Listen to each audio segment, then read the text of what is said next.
Около 16 гектаров земли, больше сотни зданий и почти 3000 сотрудников.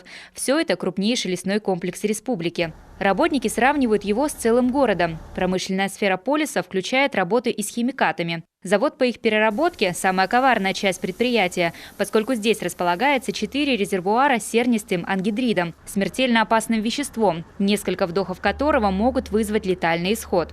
Ежегодно служба безопасности проводит учения, в ходе которых отрабатываются действия по ликвидации аварии в одном из баков. В этот раз импровизированной причиной катастрофы стала ручная пробоина во второй цистерне. Сотрудники цеха знают, как действовать в этой ситуации грамотно. При включении сирены просто следовать, у нас есть документ ПЛАС наш, на котором мы всему следуем.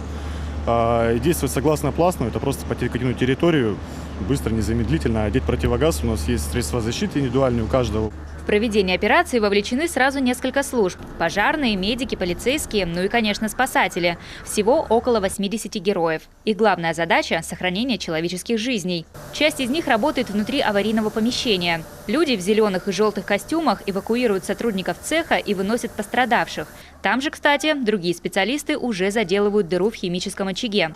Осуществить все эти действия реально только благодаря специальной экипировке, защитному костюму и дыхательному аппарату. Здесь под маской при любой нагрузке давление воздуха будет больше, чем атмосферное. То есть это дает то, что при глубоком вдохе воздух с атмосферы туда не попадет. Там всегда будет давление больше. Имеется специальный флажок, который открывает, закрывает, открывает. Это значит, мы дышим с атмосферного воздуха. И спасатель видит этот флажок красный, что ты дышишь с атмосферного. Как только, значит, поступила команда включиться в аппараты, он закрывает, и пошел воздух с аппарата, с баллона. За границей аварийного цеха пожарные расставляют водные щиты. Эти завесы блокируют выход химических веществ за пределы предприятия.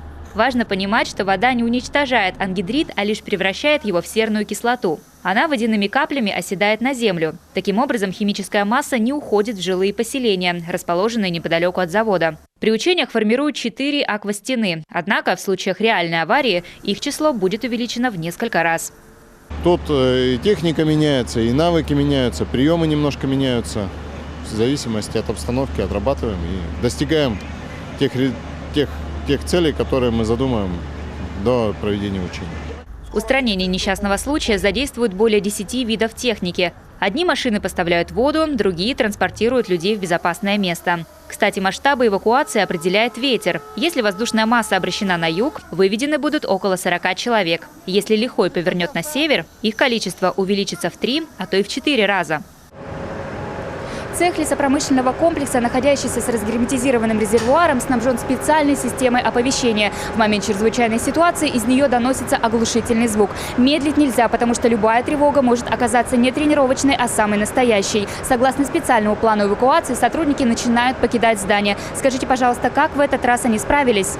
Эвакуация цеха прошла успешно. Сотрудники, эвакуируясь в течение 50 минут, всех спасли.